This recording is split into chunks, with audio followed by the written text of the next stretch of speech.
Hi guys, I'm the Dutch Movie Guy, and today I'm reviewing the last 6 issues of Kanan, all combined in a trade, of course. This trade is called First Blood. These are the last 6 issues. I reviewed the first 6 issues because this run consists of 12 issues in total. If you've missed my review for the first 6 issues, you can click right here to see that, because yeah, you should probably know what I think about the first 6 going into this one, especially because that review contains certain things that I won't repeat in this one anymore. So just watch that review. I assume you've watched it right now, and now we can go into First Blood. Now this trade is actually very similar to the first trade. The first 5 issues focus on flashbacks while it's taking place during the events of season 1 of Rebels. Like, I kind of pinpointed where it takes place in season 1 because it's before Ezra has his lightsaber but after Ezra has joined, so it's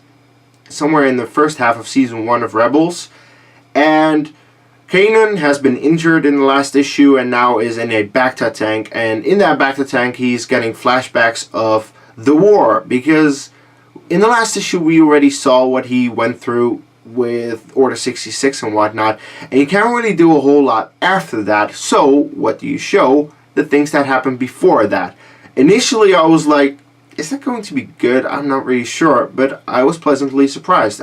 It exceeded my expectations in how good it was, how it was able to once again make me care about the things going on with the clones, with Kanan, with Depa Billaba. It actually felt like a good episode of Clone Wars. And believe me when I say, if I think an episode of Clone Wars is good, it's really good. So this is a solid comic once again. I will say that it's not as good as the first trade, because the first trade really was what I wanted to see in the Kanan comic, and it delivered.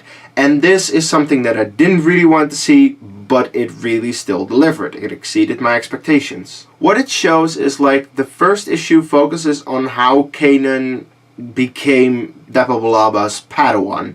Then when they are Master and Padawan, they have a little adventure on Coruscant, and then they're sent into the war and they go on a few missions. It's really interesting to see the bump between Kanan. Wait, I should really stop saying Kanan. It's Caleb, of course, because at that point he was just called Caleb Doom, and he didn't even think of being called a different name. So it really is about Caleb and Depa Billaba going into the war, bonding also with the clones that eventually betray him in Order 66. And it really makes for more depth of the first comic, like gives more backstory to that first comic. And while I didn't really need that, I ended up liking it so much more than I thought I would, so that was really great. Now in the case of a comic, I of course always look at how's the artwork and how do the text balloons have the dialogue in them, and do they make any sense. As I already said in my last review, I'm not that big of a comic guy, so in terms of comics, the text balloons go from all over the place. That confuses me. That is something that I personally have an issue with comics. Probably others don't, that like comics more than I do. I am more of a book/movies guy. I do like the comics a lot that I've read, but I just prefer other media compared to a comic. So that is just one of the few issues I just can't get over. And the other thing, of course, is the artwork. Just like the first one, it's really good. I would even say that the artwork in First Blood is a little bit better than the last Padawan. And know that it's not just because they made my future wife look better. Like, yes, Hera looks better. Still, she doesn't really look like Hera, but she looks better. But the thing is, just overall, the artwork looks better. At least I think so. So that's a good thing.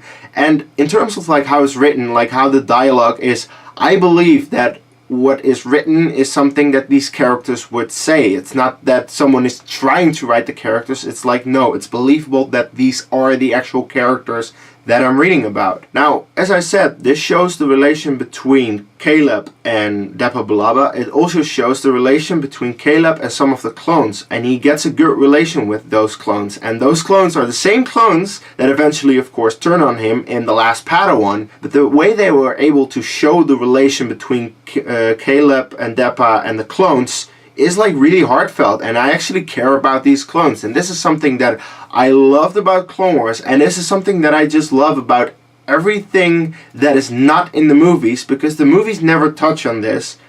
They make me care about disposable clones or stormtroopers or whatever. If you saw my Lost Stars review, I said that they made me care about people on the Death Star that die. They made me care about the TIE Fighter pilots that die in the asteroid field chase in The Empire Strikes Back. In this case, they made me care about clones that I never cared about in the movies, because the movies, in this case the prequels, don't really do a good job at a whole lot of things. But one of those things is that they don't ever give any insight into the clones. That is something that Clone Wars did, and that is something that this comic does, and I'm really glad that they do that, because they finally make me care about clones. That is something that I really like. Now, another thing that I really liked about this is that for the first 5 issues, it's a big flashback, but just like the first trade, the last issue is during the mission, is during the events of Rebels. One thing that gets introduced in that issue is another alien species. They introduce a new world and a new alien species. I like the design of the alien species, not as much as the Calorans, but I still like the design. They're not as much of scumbags as Calorans. They're just actually quite nice, peaceful people. And something else that happens, I won't spoil it, but a certain character of A New Dawn makes a cameo. So if you've read A New Dawn, in my case at least, when I saw that certain character, I was like, yes, this is the character I know from A New Dawn. It's awesome. So that was really cool for me to see that. And initially when I finished this trade, I was like, oh my god, this is the best of all.